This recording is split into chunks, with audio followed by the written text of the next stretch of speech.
Moi, je vais vous résumer en un terme. L'amour, c'est se donner sans rien attendre en retour. Lorsque l'autre est bien, que nous en bénéficions. C'est ce que 1 Corinthiens 13, verset 4 à 7 dit. Ça veut dire que tu ne dois rien attendre en retour de ton partenaire. Mais nous ici, on réclame toujours. Tu ne m'as jamais dit que tu m'aimes. Tu ne m'as jamais dit que j'étais belle. Je me suis coiffée. Tu n'as pas apprécié.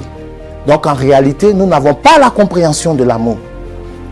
L'amour, c'est se donner. Comme Jean 3, 16 le dit. Dieu a tant aimé le monde. Dieu ne nous a pas demandé quelque chose ici, toi et moi. Dieu n'a pas demandé nos points de vue. Mais Dieu est allé à la croix pour toi et moi. Pour que toi et moi, nous soyons épargnés de la condamnation de nos pères qui ont commis le péché. Mais malgré que Dieu a fait cela, on continue à pécher. La grâce intervient encore pour nous justifier encore. Vous voyez la nature de l'amour de Dieu. C'est lui-même là, il est amour. Maintenant, quand nous lisons peut-être Genèse, on ne nous dit pas textuellement le mot Eros. On nous parle dans la création comment Dieu a donné la légitimité à Adam et Ève. Et par quoi? La séduction, la fascination. Aujourd'hui, chacun ici aime bien se laisser séduire. Et dans cette séduction, nous tirons notre propre gloire. Et quand ça ne marche pas de nos côtés, voilà pourquoi, je vous dis, je vais beaucoup lire. Nous minimisons les défauts dans une fascination, chose que on ne va pas condamner. On aime les belles paroles. On minimise les défauts. Les drapeaux rouges sont invisibles. Quand je dis les drapeaux rouges invisibles, elle dit que quoi?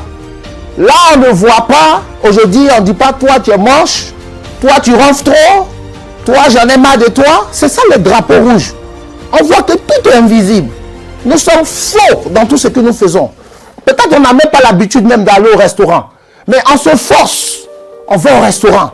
On se force. On va au cinéma. Ça, c'est la fascination. Mais ce n'est pas mauvais. Tout être a besoin de vivre cette impulsion-là. On a besoin de vivre cette impulsion. Tu vois, maintenant, qu'est-ce que chacun va faire? Dans ce contexte-là, nous sommes accompagnés d'une innocence sincère et joyeuse. Tu vois, tes yeux intercellent d'une manière. Tu es content quand tu dors, même si tu vois l'image de la fille ou bien du mec. C'est ça, tes yeux intercellent. Parce que tes yeux ne sont pas en réalité sur les défauts invisibles. Et tu es content, tu rêves. Mais ce qu'il faut comprendre, frères et sœurs, les mamans, on ne se marie pas si des sentiments émotionnels. On ne se marie pas parce que on a été séduit. Notre compréhension aussi de la fascination, nous partons au mariage parce que nous sommes attirés par des impulsions. Ce sont des impulsions. Tu vois la fille, elle est toute belle, le rouge à lèvres, bien, tu es séduit. Tu n'as même plus les pieds sur terre. Elle sent bon. Mais est-ce que ça va continuer?